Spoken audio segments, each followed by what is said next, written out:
What is going on, guys and girls? Welcome back to Steins Gate 0 on the PlayStation Vita / the PlayStation 4. We are currently playing on the PlayStation TV, so it is compatible with that if you are interested in playing on one of those. But we are continuing on in our third episode of this game, and we are about to witness the words of Kirisu here. Now, we have no idea what's happened to her, but this is kind of like her bot form, so this is pretty much her around it was a few months ago. I'm not sure how many months exactly, maybe 7 or 8 months ago. So we're about to find out a few things about her. Now I'm very curious to see what's gonna happen here, so I'm very excited for this episode, so hopefully you guys are as well. Let's begin. Alright, there was a small sofa that let you sit behind the user and see what was happening on the screen. I sat there.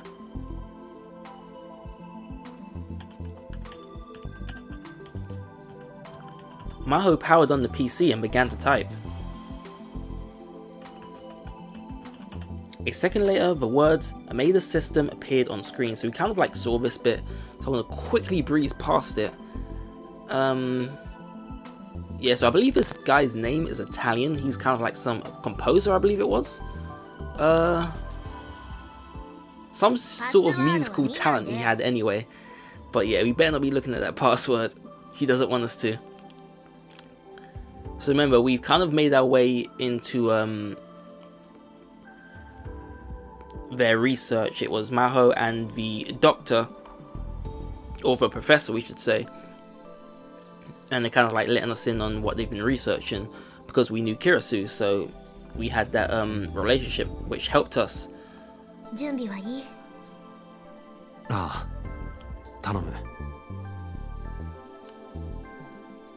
Alright, so yeah, we're pretty much back to where we were in the last episode.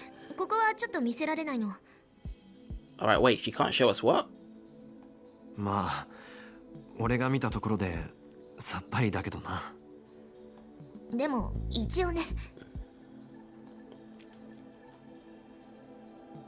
She turned off the monitor. Then she spun around to face me.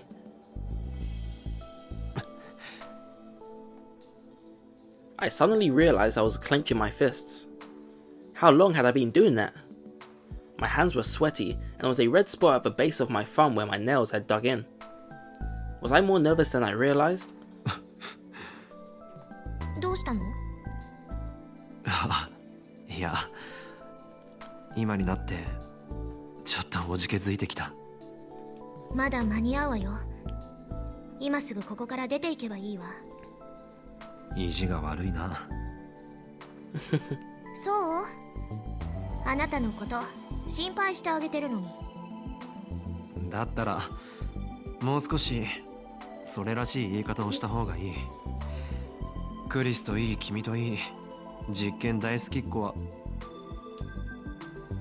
For a second, the old joke in me was about to come back. I quickly changed the subject.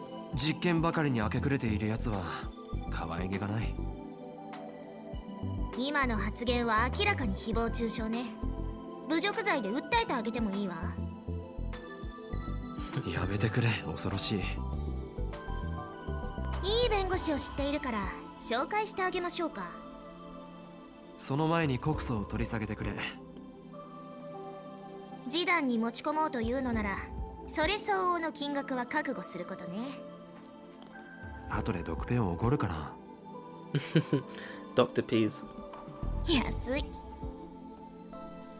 I heard a small sound from the back of her throat. I guess she was laughing. Normally, I'd find that irritating, but strangely, coming from the girl in front of me, no, she was a grown woman actually. I didn't. Maho was very strong-willed. The prickliness and short temper unique to scientists. She always seemed to be a little upset about something. But maybe she wasn't that bad. Oh, I see. She, Maho. She's a lot like Kirisu.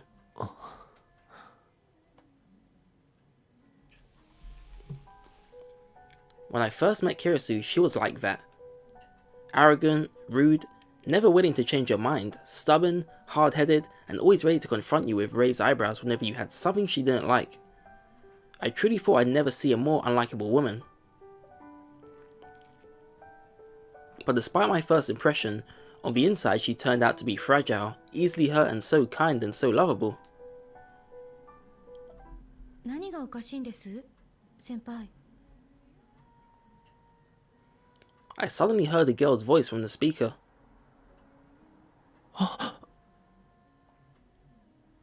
I found myself jumping off the sofa. I knew this voice. I couldn't forget it. I could never.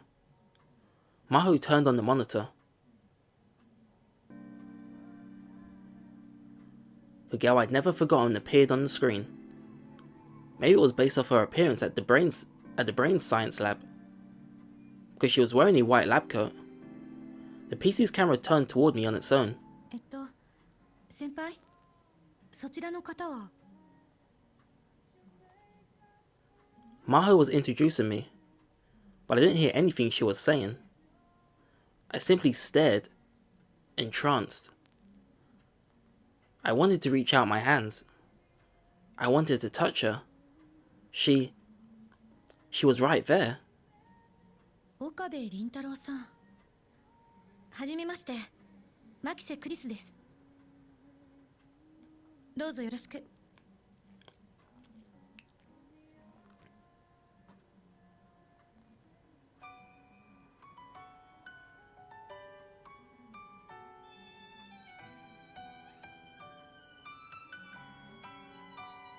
Alright, things are starting to get pretty serious now.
Wow, a silver trophy already, missing link. Cool. さあ岡部さん、リラックスしてください。あなたは私の声を架け橋として過去へと降りていきます。どんどん降りていって、やがて柔らかい色をした光が見えてきます。I was dreaming. Daydreaming. I was aware that I was lying on a big sofa, undergoing counseling. I tried my best to stay calm and imagine what the psychologist was telling me. その光は何色に見えますか？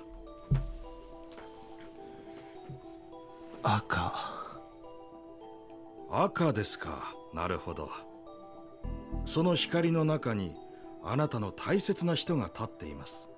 その人はあなたの家族でしょうか？いや。では友人？それとも恋人？恋人。いや。恋人じゃない。友人ですらない。ではどういう？俺とあいつは。Memories came flooding back into my mind. Like a geyser. A ghost? Ugh, what is this word? I probably pronounced that horribly wrong, so I do apologize. ちょっと来てくれませんか。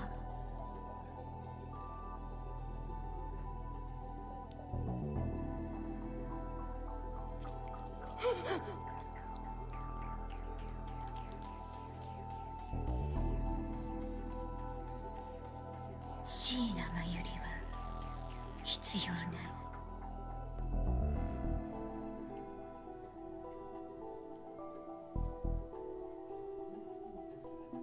話して。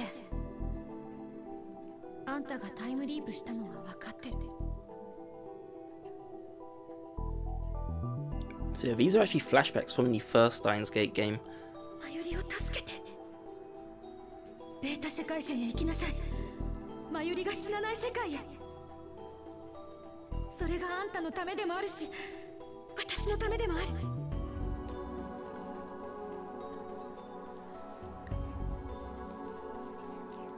岡部は私のこと覚えててくれる？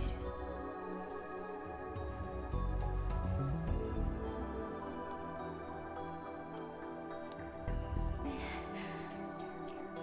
私死ぬのかな。死にたくないよ。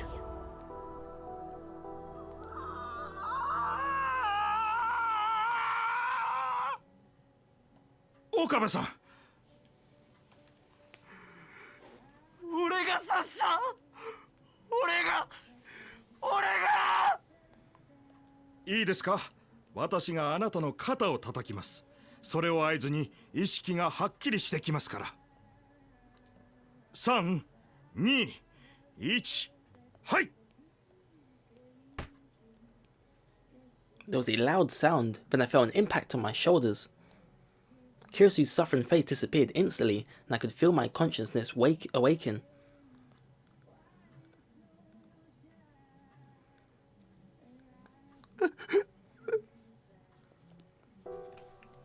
I stood up off the sofa. I felt dizzy and almost fell over. 大丈夫ですか？少し休んでいてください。今タオルを持ってきますから。 The psychologist left the room. I realized I was soaked in sweat. The air conditioner was working, so I could tell it wasn't from the heat. It was the first time I'd tried hypnotherapy at a mental health clinic. My body felt strangely heavy. When I got outside, it was night. It was almost December and the wind was cold. どうだった？オカリン。 Miori Shina asked me gently. Miori was a high school student and my childhood friend. She'd come with me to counselling today. I told her I didn't need her to, but she left school early to come. All I ever did was make her worry. Around 3 months ago, my one obsession had been saving her. To me, she had always been someone I had to protect. And now, she was worried about me. Alright, let's check this message out. Alright. Got a sec?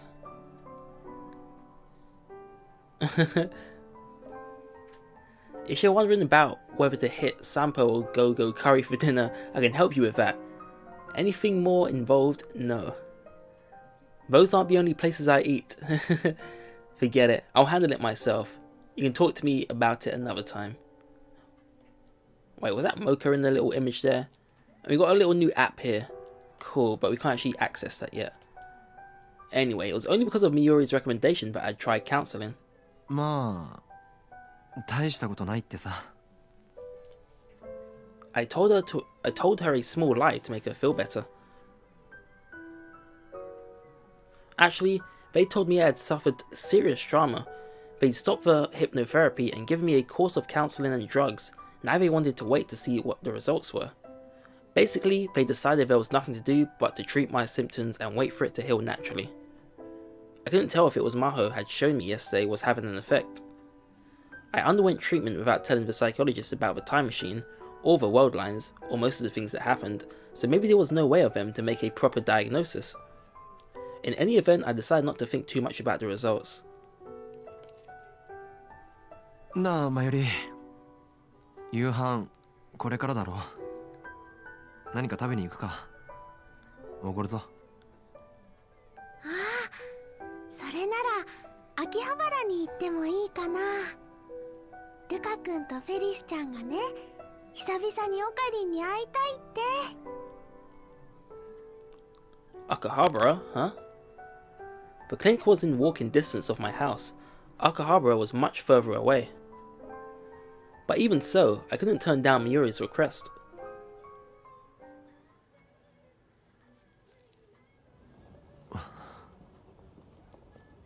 Until the events of this summer, I'd gone there almost every day. In fact, I practically lived there. Lately, I only went 3 times a week at the absolute most. And then only to go shopping on the way home from school. We went out into the plaza in front of the station. Just like in Ikebukuro, even though it was only a month until Christmas, there was barely any decorations. I was sure the whole place would be covered in them the minute it was December the 1st. Eventually, I was sure to see maids in Santa outfits. 秋葉原でチラシを配るサンタ服を着たメイドか。Akihabara could be really weird. ああ、フェリスちゃんとルカ君だ。てってる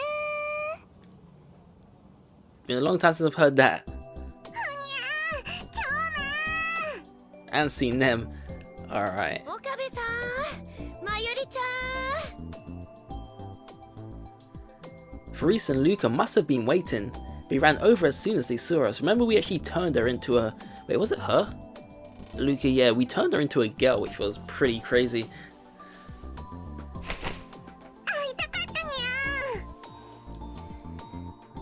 Faris jumped at me without the slightest hesitation. She was a maid, and Faris wasn't her real name. I knew her real name. But if I didn't call her Faris at all times, even when she wasn't working, she'd get mad at me. She was wearing the same outfit she always wore, her work clothes from her job at the maid cafe May Queen Neon. Was May Queen going to switch to Santa outfit soon? やめろよ。みんな見てるだろ。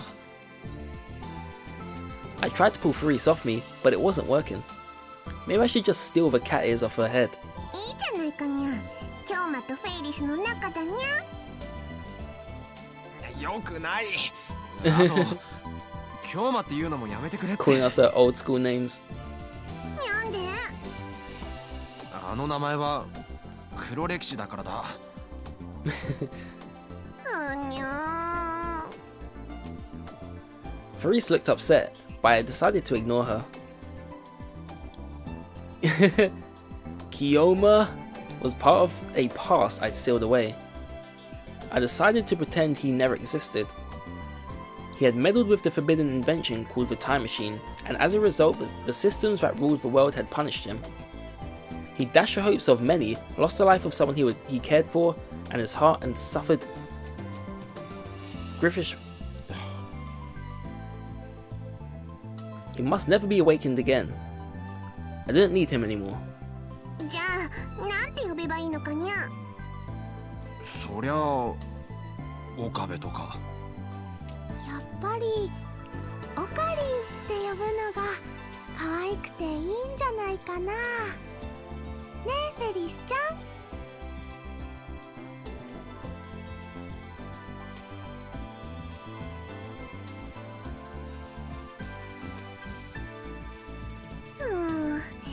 マユシーが言うならこれからそう呼ぶにゃ。なんだか違和感あるけど。 She looked unsatisfied, but she backed away.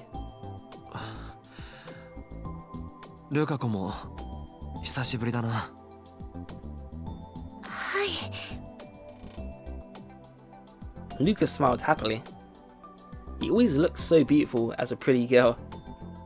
But he's a guy. He was a classmate of Miyuri's and could often be seen helping at the Yanabayashi shrine, where his family lived.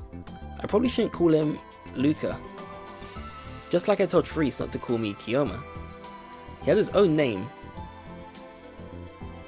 But calling Luca after all this time, that would be really embarrassing. なんだかとても懐かしいような気がします。僕、時々ラボに顔を出すんですけど、岡部さん最近あんまり来ていませんよね。ああ So yeah, it's quite complicated. It's a he who looked like a girl, and in the previous game we actually turned him into a girl because she wanted to be a girl, even though she was a boy. And now she's still a boy, I think. I kind of thought she was a girl still, but maybe it is a boy right now. I don't know, I'm confused myself here. It's been that long, guys. ATF の準備もあったしな。 Even after that was done, I'd been busy with Maho and Dr. Leskinen, and then Amadeus. I hadn't had a chance to rest. But I avoided mentioning that to them. あとサークル活動もしてるしな。サークルに入ったんですか？何のサークルかにゃ？やっぱり UFO とか UMA とか。Who do you guys think I am? I guess I hadn't told them. Miyori, I'm pretty sure I told her. As the two of them looked at me with wide eyes, I cracked a knowing smile and puffed out my chest. テニスサークルだ。 The tennis club. Yeah, I'm surprised too. The people around us all turned to stare at Faris and Luca. なんでテニスサークルなのかにゃ？岡部さん、今までテニスなんてやってましたっけ？初心者に決まっているだろう。Of course not. I may not look it, but I'm terrible at sports. I'm confident I'd lose to Miuri at distance running. じゃあにゃんで？話せば長くなるんだが、大学のゼミの准教授がテニスサークルの顧問なんだ。それで勧誘された。一つも長くないにゃ。いや、まあ聞けって。相手は一応世話になってる人だし、サークルに顔を出してみたんだ。ふーん。そうしたらなんと俺にはテニスの才能があるらしくてな。初心者にもかかわらず会員相手に連戦連勝だったんだ。どうだ、大したもんだろ。はあ。岡部さんってやっぱりすごいです。こんなことならプロテニスプレイヤーを目指しておけばよかったかな。You can kind of see his old personality coming back to him now. He's speaking to these two lovely people. 目指せウィンブルドンだね。 Wimbledon, that's actually an English event, which is pretty cool to see here in this game. どうしたフェイリス、頭でも痛いのか？どこからどう突っ込めばいいのやら。どう考えてもサークルの会員数を増やすための罠じゃないかにゃ。はっきり言うなよ。俺もうすうすそうじゃないかと思ってたけど、考えないようにしてるんだから。でもみんないい人ばっかりなんだぞ。じゃあサークルの練習が忙しいんですね。いや、練習はあんまりしてないかな。はい。じゃあ一体何してるにゃ？合コンとか。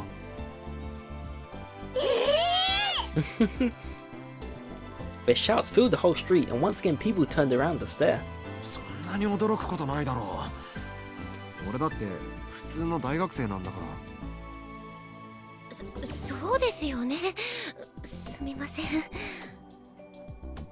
でも、Luca was fidgeting like he wanted to say something. フェイリスというものがありながら他の女の子たちと楽しく合コン。許せないにゃ。勘違いするなよ。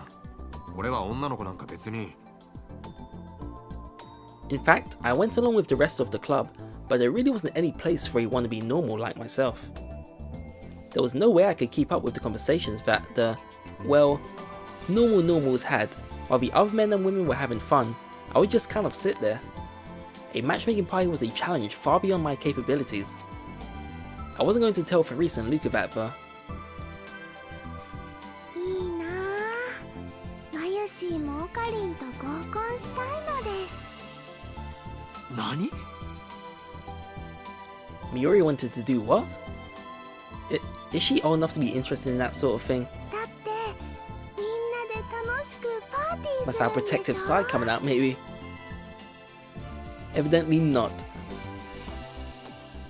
間違ってはいないけど、なんだか微妙にニュアンスが違う気がするね。場所はラボでいいかな。ルカ君とフェリスちゃんはもちろん参加ね。あとダル君やナエちゃんやスズさんも。あ、 Miuri turned to me with a guilty look. Souza? Huh?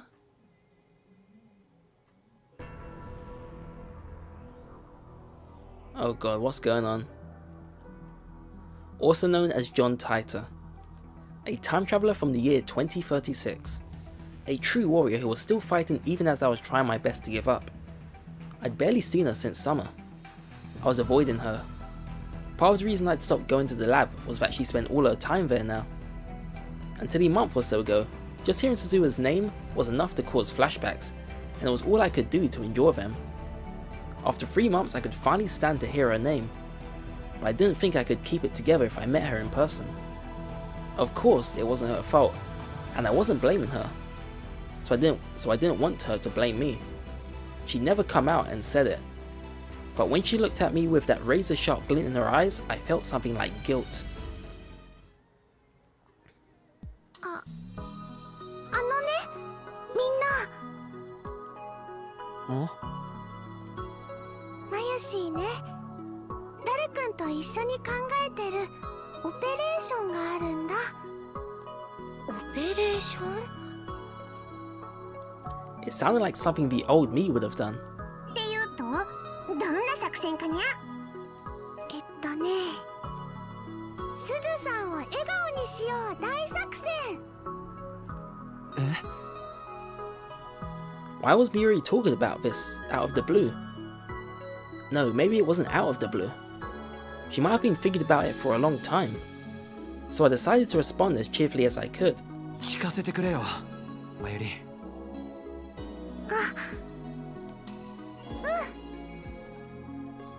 ね、マユシーは思うんだ。すずさんって普段は怖いけど本当はすっごく優しい人なんじゃないかなって。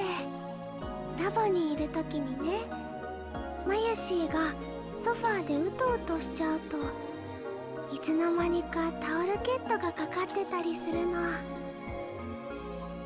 すずさんに聞いてもそんなの知らないとしか言わないんだけど。あ、僕もそういうことありました。以前お父さんに買い物を頼まれて、その帰りに荷物が重くて困っていたんです。そうしたら天音さんが通りかかって何も言わずに持ってくださったんですよ。へえ、初耳だな。こんなこと当たり前だから誰にも言うなって。あ、言っちゃいましたけど。そっか。In the Alpha World line, she was a cheerful girl who smiled at everyone, and who loved to go mountain biking. But in this world line, she wasn't the type who smiled a lot. This was partially due to the way she'd grown up. I'd heard about it third hand from Daru, but because of the universal conscription program that started after World War III broke out, she'd been forced to undergo military training ever since she was in middle school. And after that, she joined up with the anti-government forces and gotten caught in a terrible struggle. After that, he said she never really smiled. Interesting. だからね、すずさんを本当の笑顔にしたいのです。なるほどな。で、具体的には何をするのかな？クリスマスパーティーだよ。クリスマスパーティーWe all spoke in unison. もうすぐクリスマスでしょ。すずさんね、そういうパーティーをやったことがないんだって。だからマユシーはすずさんにそれをプレゼントしようと思ってるんだ。 Therese and Luca nodded at almost the exact same time. その話乗ったにゃ。僕もありがとう。オカリンも参加してくれる？そうだな。ダメかな。俺はともかく鈴葉が嫌がるんじゃないか。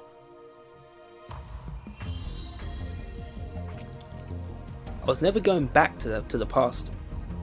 I still couldn't forget the look on Suzuha's face when I told her that. It was an expression filled with anger and despair. She must have felt like her last, most desperate hope was crumbling away right in front of her eyes.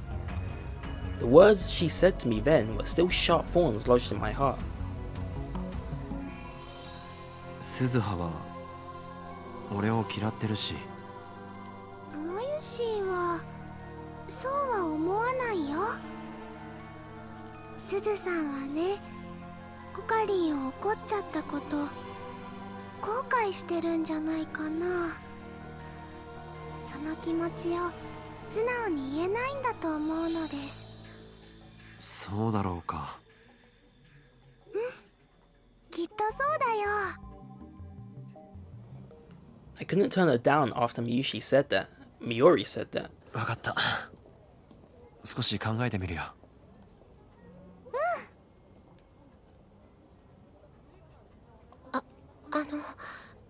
ところで岡部さん。There was a bit of hesitation in Luca's voice. 診察はどうでしたか？ Evidently, Luca had heard about my counseling from Miori. Maybe he'd wanted to see me because he was worried about how it went. I guess I'm making Luca and Therese worry too. In this world line, they hadn't joined the lab, but even so, they were still dear friends.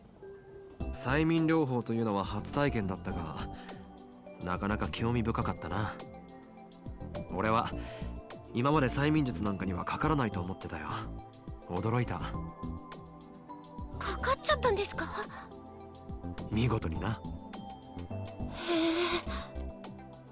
そういうルカニャンも催眠術とかすぐにかかりそうだにゃ。そんな。確かに速攻でやられるだろうな。Luca would believe anything you told him. Anyway, there was no point in standing around forever. I was getting hungry and it was time to find some place to eat. なあ、お前たち何が食べたい？おごるぞ。We decided to head towards Yodobashi. There was a lot of restaurants there, so it was perfect. やったにゃ。超なじゃなくてオカリン太っ腹にゃん。ありがとうございます。何食べようかな。唐揚げかな。ジューシー唐揚げ？マユシーはそればっかりにゃ。I walked behind the three of them, and I thought to myself, what would it be like if Kirisi were here? I tried my hardest for the past few months not to think about her, but was it because of my experience yesterday that I did anyway? The expressions and little mannerisms I'd seen yesterday, the voice, the way she'd walk, I remembered my conversation with her. 岡部倫太郎さん、はじめまして、牧瀬クリスです。どうぞよろしく。I couldn't respond at all. Something felt slightly off about the way Kirisu moved on the screen. But it was really slight. I'd get used to it soon. More importantly, the voice and the way she spoke were exactly like the real Kirisu. I almost cried. And it was all I could do to stop from breaking down. 先輩、そちらは深夜というわけではないですよね。The camera on the PC switched from me to Maho. ええ、違うけれど、なぜ？お二人とももしかして眠いのではないかと。 Was she talking about the fact that I didn't respond to her introduction? 私はさっきまで寝ていたけれど、今はもうしゃっきり目が覚めているわ。だらしないのは相変わらずですね。失礼なことを言わないで。では先輩、もう一つ質問しても？ええ、何？岡部倫太郎さんとはどういう関係ですか？この前の ATF セミナーに参加してくれた学生よ。なかなか研究熱心だと思ったから連れてきたの。Maho decided not to tell Amadis that I was a friend of Kirisu's before she died. Why, I wonder? Did she not want Amadis to find out? Or was I supposed to tell her myself? へえ、先輩にそう言われるなんて大したものですね。The Kirisu on the screen turned to me and smiled. その Calm down. 岡部さん、専攻はやはり脳科学ですか？それは The words got stuck in my throat. I said calm down. You know, this is just a program. Her words, her appearance, even the conversation she's having with you right now, they're all artificial. But even though I knew that, I still couldn't speak. I had no idea what to say. And more than that, the words nice to meet you hit me harder than I thought they would. This wasn't the Kirisu I'd spent those 3 weeks with. Maho had told me ahead of time, and I'd thought I understood it, but hearing it for myself hurt more than I imagined. I regretted not taking my anxiety meds, but it was too late now. My heart rate soared, and my breathing became irregular. My head was spinning and the corners of my vision were beginning to dim. At some point my lips had gone totally dry. どうかしました？岡部さん。Kirisu sounded worried. That voice software must be pretty good. If you could handle nuisances like that. 彼の専攻は脳科学ではないわ。だけど私たちの研究にとても興味があるんですって。そうなんですか。レスキネン教授も気に入ってるみたいだし、いずれは私の助手にでもしてやろうかと思っているところよ。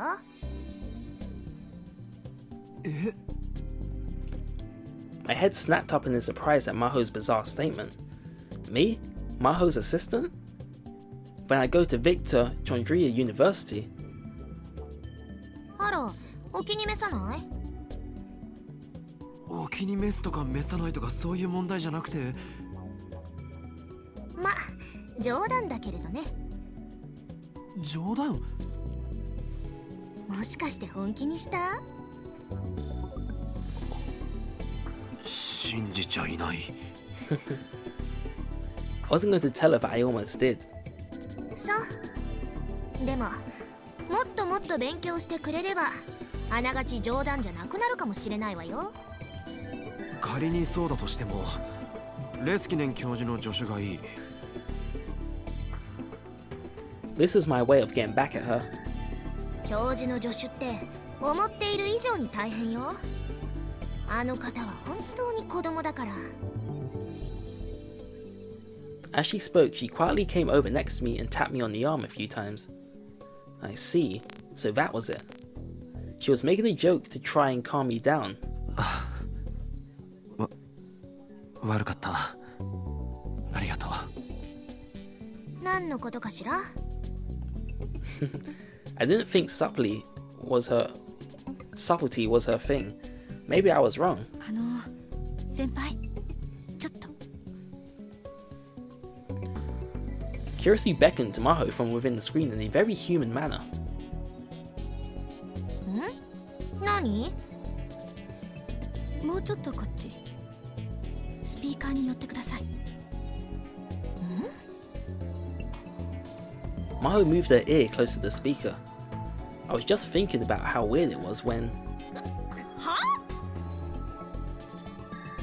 Maho suddenly turned bright red and shouted at the screen. そんなわけないでしょ。何を言ってるのあなた。そんなに照れなくても。るわけじゃないわ。とにかくおかしなことを言うのはやめて。そうですか？ Hey, what did she say? そうです。一体何の話を？ Obviously something quite personal. It was obvious that Kirisu had whispered something to Maho. What did she say? Maho glanced at me.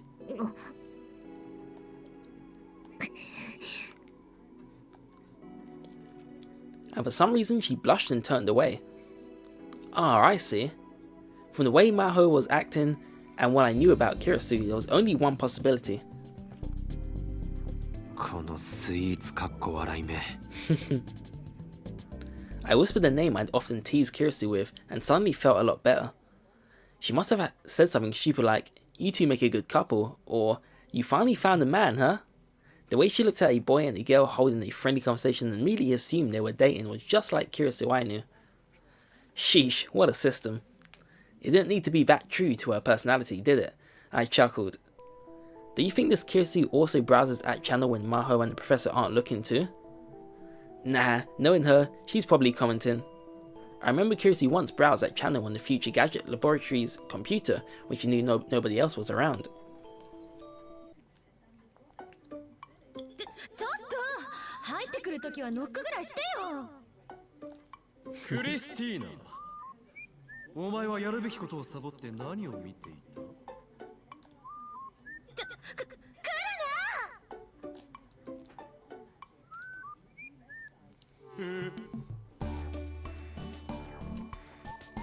おい、そのこれはひどい、はいはいワロスワロスみたいな笑い方はなんだ？